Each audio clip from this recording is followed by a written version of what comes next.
अवधूत चिंतन श्री गुरुदेव दत्त श्री स्वामी समर्थ।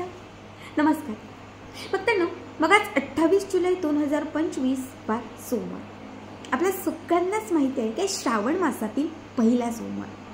बघा, संपूर्ण श्रावण महिना हा धार्मिक कार्य करण्यासाठी, पूजापाठ करण्यासाठी, मंत्र स्तोत्र म्हणण्यासाठी, महादेवांना प्रसन्न करण्यासाठी, महादेवांची कृपा प्राप्त करून घेण्यासाठी आणि मनात असणारी इच्छा पूर्ण करण्यासाठी हा संपूर्ण श्रावण महिना विशेष महत्त्वाचा मानला जातो। आणि या संपूर्ण श्रावण महिन्यात येणारा प्रत्येक सोमवार हा फक्त आणि फक्त महादेवांसाठी समर्पित असतो।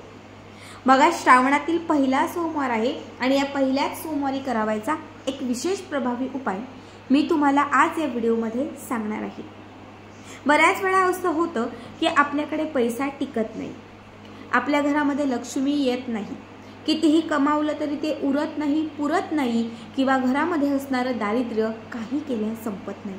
हे दारिद्र्य दूर करण्यासाठी, आपण आपल्या पर्समध्ये जे पैसे ठेवतोय ते टिकवून ठेवण्यासाठी, आपल्याकडे चहूबाजूने पैसा आकर्षित होण्यासाठी, बघा आज या व्हिडिओमध्ये मी तुम्हाला अत्यंत प्रभावी उपाय सांगणार आहे। आज श्रावणातील पहिल्याच सोमवारी तुम्ही ही एक वस्तू जर महादेवांच्या पिंडीवरून किंवा जर मंदिरात गेला असाल किंवा घरी जरी पूजा करत असाल तर तिथून सिद्ध केलेली ही एक वस्तू तुम्ही तुमच्या सोबत तुमच्या जवळ ठेवली तर ती वर्षभर तुम्हाला सिद्ध होईल।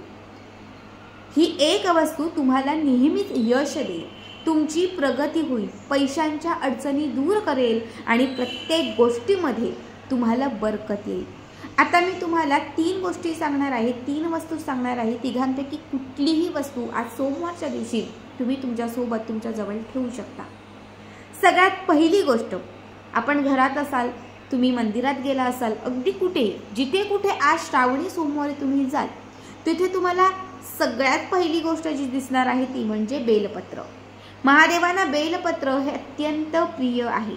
बघा, महादेवांना बेलपत्र हे विशेष प्रिय आहे आणि आज महादेवांच्या पिंडीवरती आपण याच म्हणजे हेच बेलपत्र जे आहे हे बेलपत्रांचा आपण अभिषेक करत असतो।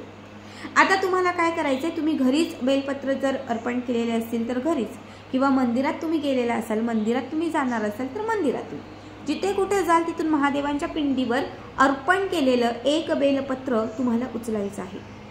हे बेलपत्र आपल्याला आपल्या घरी आणायचं आहे, ठीक आहे। याच्यानंतर तुम्हाला या बेलपत्रावरती, हे जे बेलपत्र आहे या बेलपत्रावरती बघा एकूण 3 पानं असतात, या 3ही पानांवरती तुम्हाला तुमची इच्छा लिहायची आहे। पैसा असेल, कर्जमुक्ती असेल, म्हणजे पैशा संदर्भात तुमची जी पण अडचण असेल ती तुम्हाला या 3ही पानावरती चंदनाने लिहायची आहे। एका वाटीत थोडं चंदन घ्यायचं आहे, ते थोडंसं चंदन मिक्स करायचं आहे, हाताच्या बोटाने किंवा बेलपत्राची अशी छोटीशी काडी असते ती काडीशी तोडा आणि त्या काडीने 3ही पानांवरती लिहा। आता हे बेलपत्र जे आहे ते 5 मिनिटं एका रुमालावरती किंवा कागदामध्ये ठेवून द्या। पांढऱ्या रंगाचा म्हणजे सफेद रंगाचा कागद असेल तरीही चालेल, किंवा लाल रंगाचा कागद असेल तरीही चालेल, कुठलाही कुठला आपण कागद घेतलेला आहे त्या कागदाच्या वरती आपल्याला हे जे बेलपत्र आहे हे बेलपत्र ठेवायचं आहे, ठीक आहे। यानंतर एक 5 ते 10 मिनिटांनंतर आता हे सुकेल, आपण त्याच्यावरती चंदनाने लिहिलेलं जे काही आपलं मागणं आहे, इच्छा आहे, ते थोडंसं सुकलं की त्याच्यानंतर त्या कागदामध्ये हे बेलपत्र ठेवायचं आहे आणि त्या कागदाची पुडी करायची आहे, ठीक आहे।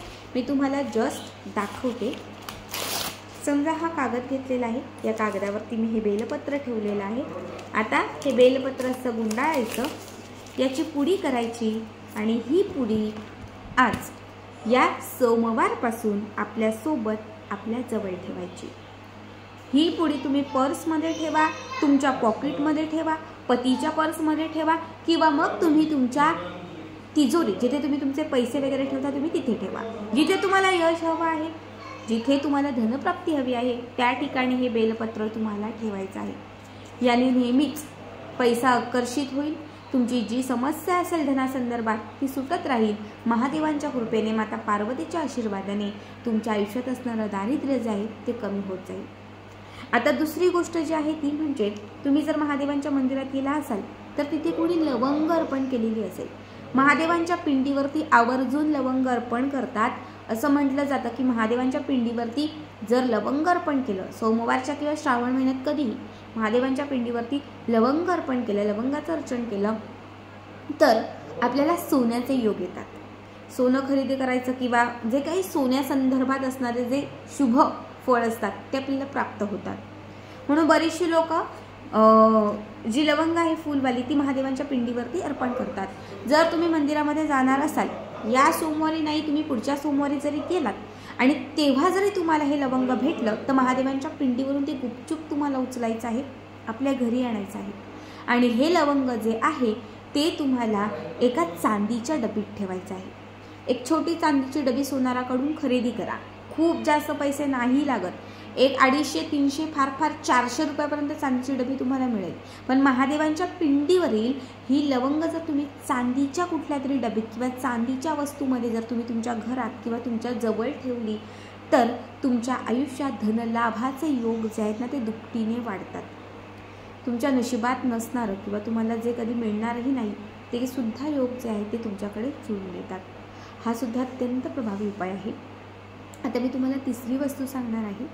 मग आज श्रावणातील पहिलाच सोमवार आहे आणि पहिल्याच सोमवारी जी शिवमूठ आहे ती तांदळाची आहे। आज आपल्यापैकी प्रत्येकाने महादेवांच्या पिंडीवरती शिवमूठ अर्पण केली असेल, म्हणजे तांदूळ अर्पण केले असतील। तुम्ही मंदिरात, घरात कुठेही बघाल तर महादेवांच्या पिंडीवरती तांदूळ हे असणारच। तुम्हाला त्यातले 21 तांदूळ उचलायचे आहेत। महादेवांच्या पिंडीवर अर्पण केलेले 21 तांदूळ उचलायचे आहेत। 21च्या 21ही तांदूळ पिवळ्या चंदनात मिक्स करायचे आहेत। आपल्या घरात जे पिवळं चंदन असतं, सुक्कं ओलं कुठलंही, ते थोडं चंदन घ्या, त्याच्यामध्ये 21 तांदूळ घाला, व्यवस्थित असे ते पिवळे करा। 21ही तांदूळ छान असे पिवळे करा। त्याच्यानंतर हे जे 21 तांदूळ आहेत ते एका कागदात, कुठलाही कागद घ्या, काळ्या रंगाचा सोडून, त्या कागदामध्ये पांढरा असेल तर उत्तम राहील, जो कुठला कागद घेतलेला आहे त्याच्यामध्ये 21 तांदूळ ठेवा। आता पुन्हा त्या कागदाची छान एक घडी करा आणि हे 21 तांदूळ या सोमवारपासून आपल्यासोबत किंवा आपल्या जवळ, आपल्या खिचात, आपल्या तिजोरी किंवा पती कमावते असतील, मुलं कमावते असतील त्यांच्यासोबत ठेवा।